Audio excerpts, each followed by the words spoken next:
Hello, race fans. Welcome to another episode of Short Track Guys Podcast, brought to you by ShortTrackExclusives.com. I'm your host, Thomas Faddis, alongside two other short track guys in the studio, Jim Pokrant, driver of the 07 Can'tQuitFishing.com Sportsman and 2021 Sportsman Champion here locally at Five Flag Speedway in Pensacola, Florida, and Ted Baber Video Productions, also locally in the short track world here in the Southeast and at Five Flag Speedway here in Pensacola, Florida. What's up, guys? Hey, it's a good evening. What's up? Yeah, I'm going to run down the list. We're going to touch on some really big topics that happened this past weekend. And then we've got a couple of big races coming up this weekend. One is the season opener at Slinger Super Speedway. We've touched on Slinger, with Slinger Nationals last year and a big opportunity for a driver there to win the Slinger Nationals. They had their season opener up there. We've got the CRA All-Stars return to Salem Speedway, which is a lot of these bull ring tracks that we've talked about that are high bank, and they're really like short track racing races. Then we got Matt Hirschman and Ryan Preece in the Spring Sizzler at Stafford, which you don't want to miss that because that's coming up here later in the episode. We've got a big battle at Eldora that happened last night in the Castrol Flow Racing Night in America #1. And we've got a little bit of news with Kyle Larson making early. And I'm not going to go any further than that. You're going to have to stay tuned to that because we got big money versus young money. But first, we're going to start out with the 07 Can'tQuitFishing.com Sportsman here coming up on the 13th of May. Jim, what have you got going on in your stable? Well, we went out Saturday and ran some practice. My teammate, Ben Cranford, in the 343 Pure Stock, got a deal where there were some people going to go test Saturday, and he wanted me to bring the car out. So we made some laps, and we're consistent 2020s on old tires, which was faster than we ran in the last practice of the last race. So that's pretty good. I took Ben Cranford's car out and ran some laps, found he had a bind in his steering, so we fixed that. So he should be good to go for this Friday night. And then I let him drive my car, and he, I'm not real good at letting people drive my stuff because I'm just, I don't have a lot of money. And he went out there and went to toting the mail, and he come in with the biggest grin. He goes, "Man, that thing drives good." I said, "It's fast, ain't it?" He goes, "Oh my goodness." So we're just doing a few little odds and ends. I want to thank All Pools, Mr. Rich Bonneberger, for all his help. Thank you very much. Victor Herm at Premier Window Tinting, Can't Quit Fishing, of course, Ted, Tech Master, Emerald Coast Remodeling and Trim, my buddy Mike Davidson, for all his help, and everybody that helps on the car, Martin, Will, Ben, man, without you guys, I wouldn't know what to do, and hopefully we'll have a good race on the 13th, which is our next show, and I might be driving Ben Cranford's 343 and my car that night if the track will allow me to run both divisions. So there's a chance I might get shot at 2 races. So we'll see what happens. But I'm looking forward to it. I'm ready to get back on the racetrack. Yeah, that's good news. And that's the Alan Turner Pro Late Model race #1 with the Sportsman and Pure Stock as well, right? Yep. Alan Turner ought to be a good show. Y'all ought to come out. I'm telling you, support your local short track. I want to get that in early because I'm people sit there and can watch it at home, but it's nowhere near as exciting when you're sitting in those grandstands and a little chunk of rubber bounces off the side of your head, or you get something landing, your bugs in your beer. You just enjoy it better when you're out there smelling the fuel. And one thing too, we're having a Meet the Drivers night coming up, so I invite all the fans to come out and say hello to us. Yeah, and Ted, you're going to be out there too with your video equipment. Absolutely. It's going to be a good one. I can't wait to watch this one. Well, it'll be a little bit more active participation than just watching it, but it's almost like being there. Well, I mean, even before that, with the April 29th, the Modifieds of Mayhem, we're going to get into that a little bit later, but that's with the Outlaws and the Pro Trucks and Pure Stocks as well.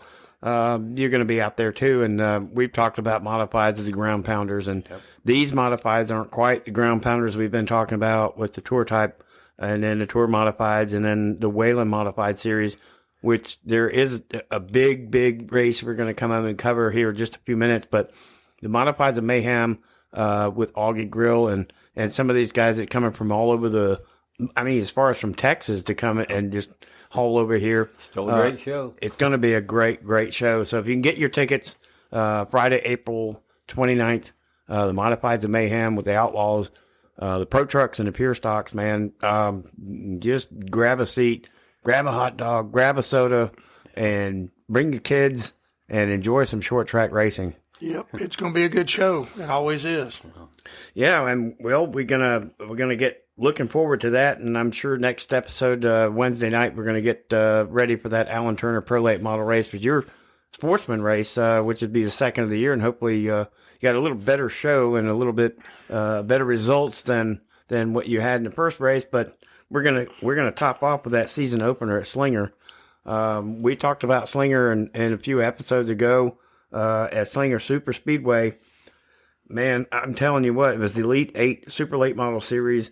Luke Fenhouse, and we've mentioned him before. Luke Fenhouse won the Slinger Nationals last year with a chance to win the SRX ride, which he did, and put on a good show. Luke Fenhouse with Casey Johnson battled it out with Ty Majeski, Derek Kraus. Derek Kraus is actually 10th in the Camping World Truck Series standings right now, with Gabe Summers in 5th. We got some notables with Alex Prunty, Dalton Zier, Justin Mondyke, John DeAngelis, which we've mentioned quite a bit. Austin Nason, Jeff Storm, and Dennis Prunty were 3 in the back that did not finish, but they were 3 of the names that we have talked about in the family of super late models on the short track side of it. And man, I'm telling you, this is just one of 3 that are coming up that we've got to talk about. Great show as always. I mean, it's you like I've said before, the Slinger Nationals, that racetrack is, they say it's like fighter pilots going around in a gymnasium. So it's always a great show. And I've heard that this year the Slinger Nationals that Matt Kenseth was putting his late model together to come run. That'll be interesting to watch. That'll be because he's won it before. Yep. I mean, Bubba Pollard went out there, and I think he's won it, but that's going to be interesting to see him out there. And speaking of Bubba, he entered the North-South race in Nashville, so he's going to be doing that too. And while I'm thinking about it, get out and vote for him in Nashville to be in the next XRS race in Nashville, because he's already the one in Pensacola. Yeah. It's a fan vote for Nashville, so vote Bubba Pollard if you would. Yeah, that photo in the SRX uniform, his fire suit has gone kind of viral too. So Pretty sharp. He looked pretty good in that. Yeah, I think it's a pretty confident photo that I've seen. Yeah, I think he's going to do well. And I also heard that Bill Elliott is re-signed with SRX, and he's coming to Pensacola to race. So Awesome Bill from Dawsonville is going to be there too. So, I mean, Bobby Labonte, Michael Waltrip, Bill Elliott. I mean, the names that are going to be at that race, it's going to be worth every nickel to get in that joint. I promise you. And the big one in Nashville there is Bill Elliott and Chase. I think they both signed up. They're going to be running in Nashville in that SRX series too. So that'll be something if Bubba can get in there with that fan vote and have them, rough it up and have Bubba take it up with Nashville, because he's familiar with that track too. Oh yeah, well, and that'd be 2 other drivers from Georgia. Yeah. So we got that going on, and this is pretty incredible with the CRA All-Stars return to Salem. And Salem is another one of those Slinger, Winchester, high bank, steep, fast bull rings. And how about that Casey Roderick? Oh my gosh. How awesome is that? Casey Roderick sweeps the weekend in the CRA Super Series and the Jegs CRA All-Star Series. That's a spanking right there. And listen to these people. Listen to these drivers that are in here. The Super Series with Casey Roderick, Cody Coughlin, Dalton Armstrong, Jordan Riddick, Tommy St. John, and Eddie Van Meter was a notable finish 6th. I mean, but that's the CRA Super Series. And then Casey Roderick over Dakota Stroop, Cole Williams, Cody Coughlin, and Trey Craig. Wow. I mean, those guys, man, they're, you know about all-stars. And Casey Roderick takes the weekend on both of those events. Yep, driving for 2 different teams too, and not driving his own car. Correct. And the supercar he drove was number 26. Ooh, yeah, that's a and it had a funky shape like Bubba's number. I thought, I wonder if they copied that from Mr. Pollard. But that's congratulations, Casey Roderick. We've seen him race time and time in Pensacola and championships. And he won the track. And you know what was cool about that? Him and Bubba Pollard are the only 2 drivers that have won the Super Series and the Blizzard Series and actually came to our banquet. Right. Casey showed up in a suit and a tie. I'm like, wow. And Bubba showed up when he won. So that's, I mean, you want guys to show up at your awards banquet. Lots of times these guys don't care. They don't show up, and that's ridiculous. You should be there for your accept your award. And I'm glad he did it because Casey Roderick is a class act. Very much so. Yeah, and two totally different cars too. So I mean, you got supers and pros, and he's sweeping the weekend with those lineup. Dude, he's bad to the bone. Yeah, what can you say? I mean, the night that Bubba won coming from 17th, who was he following through the field till he broke? Yeah, Casey Roderick cut a tire down. He said that's what he said. I was just following Casey for a while. because Casey was making the holes and Bubba was filling them. That's right. Following through. That's what your spotter kept saying. But he did it. I mean, that was great. And Casey does it smooth too. He doesn't rough people up and beat them out of the way and things like that. He gets there like you should. But I think he's one of those grassroots guys, gets in the garage and knows how, what things, he does. How things happen, how they put together, and then knows, if you tear it up, you've got to pay for it and everything. He's not one of those guys that's got all the money in the world just to go and just kind of drive and then get out and do it again. Yeah, which is why you take care of your equipment, which he does very well. Oh, yeah, that 25 car is his car. The one he drives here, that he owns that car. Right. I've seen him lift people off the ground, but, who doesn't? You get jacked up, you're going to jack the guy up back. And kind of like Bubba did Jackson Boone, hey, just let him know. I know what you did. Don't do it again, because next time you're going to be in that fence. I actually think that was a big leap for him to get out of that, because he had run for Ronnie Sanders a lot and then got out of it and, started his own team. Right, yeah. And put his own system together with his own car. And I think, was it a year ago or 2 years, he won like Nashville, the 400? He did. Yeah.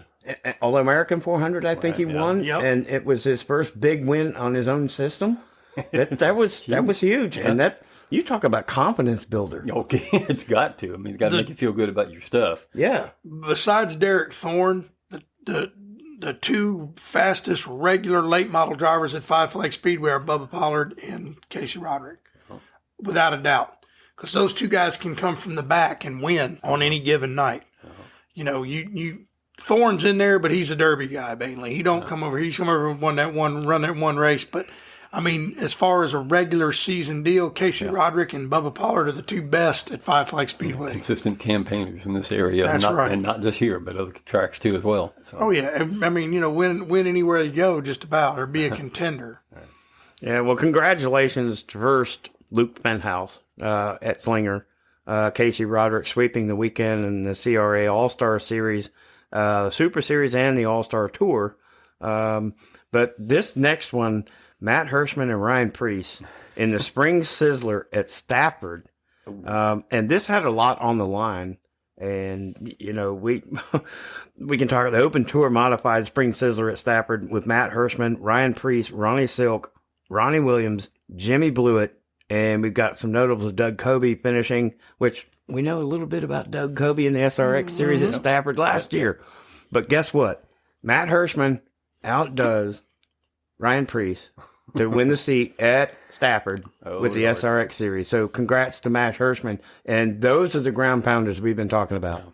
Oh, dude, Stafford, that's old school. Yeah, that's kind of a flat track, too. It doesn't have a whole lot of banking to it, so you got to really take care of your stuff to get around that place and be set up right to get from one end to the other. They run up there. I got a friend that owns some street stocks. They rent. And Gary Spinato, I think is how you pronounce his last name, and he sent me a T-shirt. Good people. But I'm telling you that those cars around that place are awesome to watch. That's something else I'd love to see. And bucket list. No, yeah, but you're talking about somebody like Hirschman who's been in a modified for a long time. Ryan Preece, who's moved up to the upper echelon, he's back now for a little while, but he'll be moving back eventually. Yeah. But the dude is bad to the bone, and to beat him, it is basically the Spring Sizzler has been the big modified opener since the 60s. Right. Probably the 50s. Right. Stafford's been there a long, long time. And that's just really cool because that's one of those races that's historic. Yeah. The Spring Sizzler is like the race. Right. And Hirschman, with his interview when he got out of the car, he was really, really cordial, really, really respectful about Ryan Preece because they had raced a lot together before Ryan Preece, is actually in the Cup Series. But when they do get together, he said it was really, really clean racing, and it was probably one of the best times that he had running with Ryan Preece, and had a chance to win it, and he did. and now he's got the SRX ride like Doug Kobe did last year at Stafford. So, man, my hat's off to all those guys that put on the show. Kudos to Matt Hirschman, and of course he's got a pedigree too. We talked about that since we got started, about pedigree, youth, and experience. Yep. I mean, Matt Hirschman no telling what can happen at Stafford in the SRX series now. Right. Yep, very good. I mean, that everybody in that modified division has lineage, or the car has lineage. Yes. I mean, Jimmy Blewett drives the number 3 car, and I forget what they call it, Old Blue, and even the cars are famous. You know, the teams are famous because they raced back when they were coupes. Yeah, lineage will be another word that we can put on. You know, we got a dumpster list, we got lineage, we got youth, experience, I mean, pedigree, all of it. You can rent, believe it or not, you can go to Stafford and rent one of those ground pounder modifieds. They actually have a driving class where you can drive one of them. I think that would be just to sit that low to the ground and that much power and just go be kart able to with 800 hold. horsepower. Oh my lord! And finished tires. That would be fun. A go-kart with 800 horsepower. More like a go-kart on steroids with 800 horsepower. Go-kart on 800, more steroids. like 900. But that's crazy. But yeah, that's cool. Man, congratulations to him. That's cool. Well, I mean, that's a season opener at Slinger, the CRA All-Star Series at Salem, Matt Hirschman, Ryan Priest battling it out at the Spring Sizzler at Stafford. The big one that we have that follows up that is the battle at Eldora with the Castrol Flow Racing Night in America #1, which happened last night, which was Tuesday. And believe it or not, Mr. Kyle Larson, Young Money. with his 6th different vehicle, winning the feature. No, I can't fathom that. Yeah, it's hard to figure. No, get this, over Jonathan Davenport, Brandon Overton, Brandon Shepard, and Ricky Superman? Thornton Jr. It's okay. The 6th different vehicle he has won a feature race at Eldora.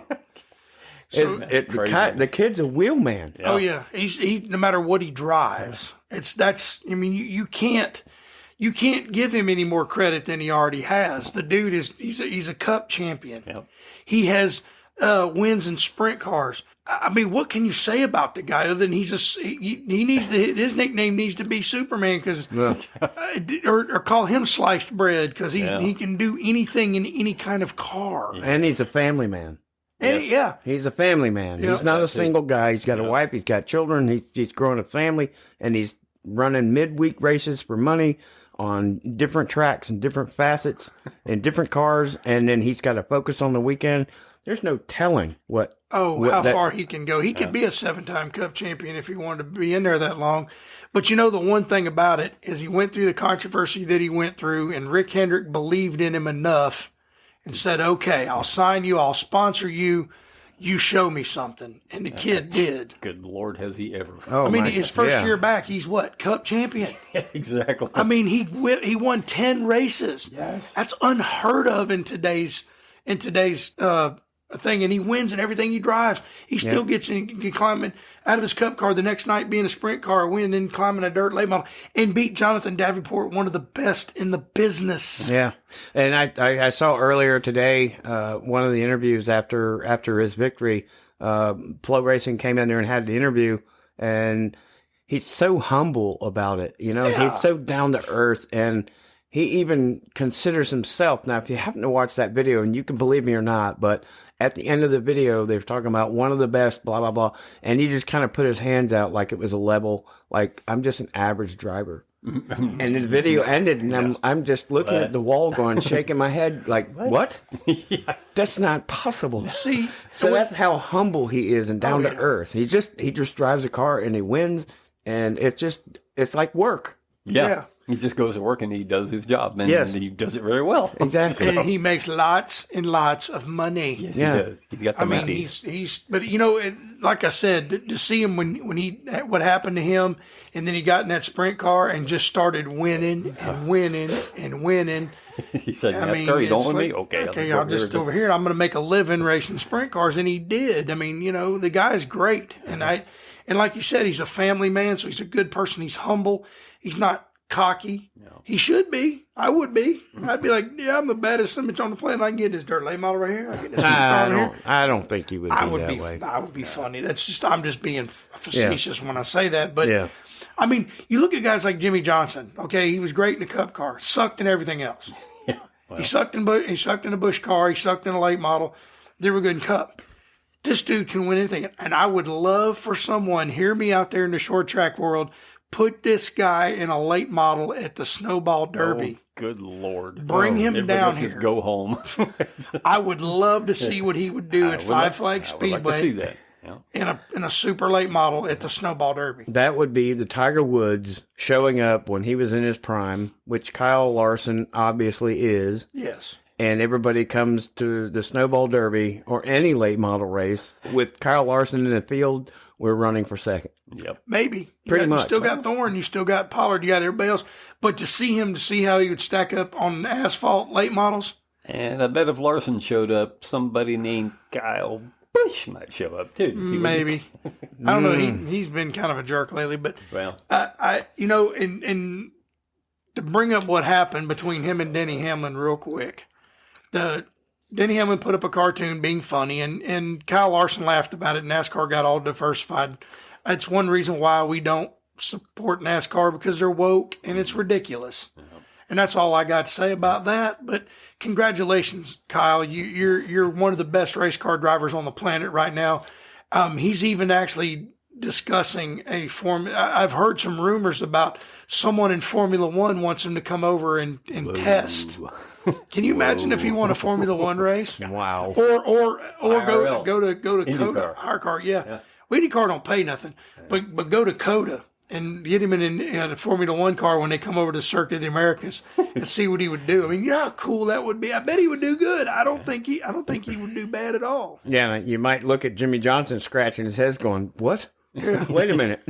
I'm supposed to be the one doing that. I would love, what would really be funny is give Kyle Larson a shot at the Indy 500 and watch him smoke Jimmy Johnson and win the 500.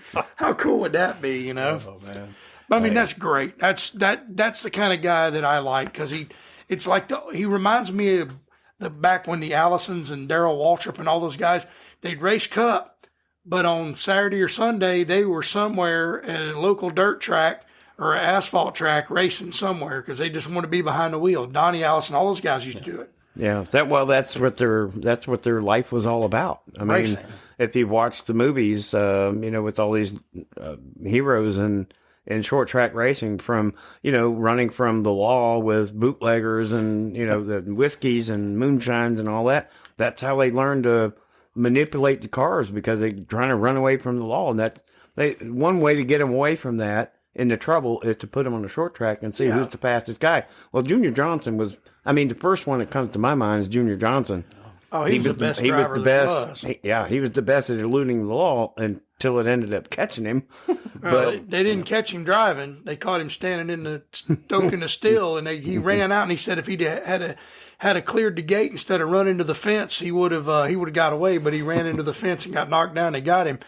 But let me tell you something about Junior Johnson. He never ran a full season. Won the Daytona 500, and Bill France came to him one time and told him, I need you to be committed. And he looked down at the plate and he said, I'm not committed. What was the word he used? He said, he's can't think of it, but he told Bill France, he said, I'm not committed. He said, I'm part of it. I love it, but it's not my main thing. And the reason he quit driving is because he won everything he wanted to win. He won the Daytona 500, and he said, I was just bored. He said, I had to do something else, so he started owning cars. But he was bad. Yeah, he became a pretty good car owner, too. Oh, yeah. Yeah. He got, I guess one of your 6 heroes that we championships. hear about all the time, Darrell Waltrip, drove for Junior Johnson. Yep. Junior Johnson has 5 championships. No, 6. As an owner. Yeah, he won 3 with Cale Yarborough, back to back, by the way, and then he won 81 and 82 with Darrell, and then 85 with Darrell, and could have been 86 if Darrell wasn't leaving. Yeah. Well, there's nothing wrong with throwing you, if you didn't know, a little segment in our episode. So Yeah, well, there you go. A little bit of a, And now you know. a little bit of a steak to chew on. That's dude's my hero. But anyway, Yeah, so, I mean, those are the past races from this weekend. We've got a couple coming up here at Five Flag Speedway here locally in Pensacola, Florida. The Modifieds of Mayhem. They're going to be, not ground pounding, but they're going to be some pounding here going on this weekend. Definitely. Good race. It'll be a good show. I mean, especially if our boy in the 1-1-12 shows up. I think Augie Grill, Augie Grill. I think. Yeah, the Grill Meister. The Grill Meister. I think he'll have something to say about the win and a 26 car. I can't think of his name, but there's a bunch of them, and it ought to be a good show. I got a buddy that's got a modified. They're supposed to be there, and then the 21 car from Texas is going to be there. So it's going to be interesting and a fun race to watch. The Pure Stocks ought to put on a pretty good show. Come out and watch my buddy Ben Cranford in the 343 Cranford Motorsports ride. Yeah, the Outlaws and Pro Trucks will be there as well. And speaking of Outlaws, we're trying to arrange an interview with one of those drivers that's coming up this weekend, and hopefully we can get him on the line maybe next week, if not following, and kind of catch up on what he's got up, and we'll announce that here shortly once we get it out there. Oh, and one other, the Outlaw, my buddy Jerry Bowman in the Bowman Marine Construction. He helps me with my car. Jerry will be out there racing, so it'll be a good show. The Outlaws always put on a good show. One of my favorite classes, actually, and hopefully, end of this year, I might be in one of them for a little while. That would be cool if I can run the Derby, maybe in an Outlaw car. Ooh, that'd be sweet. As long as I don't wreck it, because God knows, last year at the Derby they crashed, took the green, went down the backstretch, and killed 10 of them. Boom, done. Yeah, and that's speaking of the Outlaw race that's on the slate for the Modifieds of Mayhem on the 29th of April, but. We're going to come to the Alan Turner Pro Late Model Race number 1 on the 13th of May, which happens to be a Friday. But we don't talk about that really. We don't get superstitious, No green No, not cars, at all. No green cars, no peanuts, no nothing like that. We don't believe in any of that. Nope. Right. Yeah, there are some superstition, things going on in the pits, and you don't want to be walking around and having a fan with green M&M peanuts or peanuts in the green car and blah, blah, blah. You'll get escorted out of the pit area, I promise you. But I had a dude eat peanuts. I did it, and I destroyed the car that night. He did it to me twice. I said, no more of that. Well, Modifieds of Mayhem and then the Alan Turner Pro Late Model 1, you got to come out and get your tickets, Five Flag Speedway here locally in Pensacola, Florida. Saturday night coming up, Show Me the Money, Pro Late Models, as we're talking about at Montgomery. It's going to be another good show. They're going to be probably back-to-back because they're going to be in Montgomery and they're going to come to Pensacola. They are... Now, we can do a little segment about Pro Late Models and Supers because I think some people in the stands that come out maybe for the first time that watch Pro Late Models and Supers, Jim and Ted, tell us the difference between the two, because if you put a Super and a Pro Late Model together, they look very similar. They look exactly the same. So what exactly is the difference between the two? Horsepower. That's really the big difference. They run the same tire. They're the same suspension, same chassis, same body, same everything. It's mainly the bigger motor. You got to have that momentum. Yeah, it's a Pro Late. You can run a 604 crate motor and probably be competitive. Or a supercar, you're going to spend $50,000 on a McGonagall super bad main big motor, nasty horsepower. And that's really the big difference. I mean, there's some setup changes difference because of the horsepower difference. You can't, you want a car, big horsepower, you want to be able to drive off in the corner further. Less horsepower, you want to be able to finesse the car. It's got to roll the center. It's got to be more free. With a Pro Late needs to be free in the center, or a Super needs to be tighter in the middle because it's got more horsepower to get it off the corner down the straightaway. Yeah. Right. Well, that's the difference between the two. The looks are going to be the same. The bodies look the same. I can compare it to other series that you say, well, there's this class and this class, but they look the same. But there are differences between the chassis, the engine, everything, the setup. Everything's different. But that's your little history between the Pro Late Model and the Super Late Model from the 2021 Sportsman Champion here at Five Flag Speedway locally in Pensacola, Florida. Guys, it's always a pleasure to go over short track racing. We talk about this every week, and we try to bring up as much as we can and get it out to our listeners, and we do appreciate our support. It is our motivation. And guys, thanks for being here, man. This is so fun. It's awesome. Enjoy it every weekend, and if you need to get a hold of me, jbp07@hotmail.com. Give me a ring. Let me know if there's anything you want to hear or anything you want to do. And anybody wants to try an interview with us, send me a message. We'll talk to you. And we definitely want interviews. Yes, definitely. If you want to come on the show, please let us know. And also, as we always say before we sign off, let's go Brandon. All right, guys. Thanks so much for being here. Thank you so much for listening. We will talk to you next week, and we appreciate your support. Good night, everybody.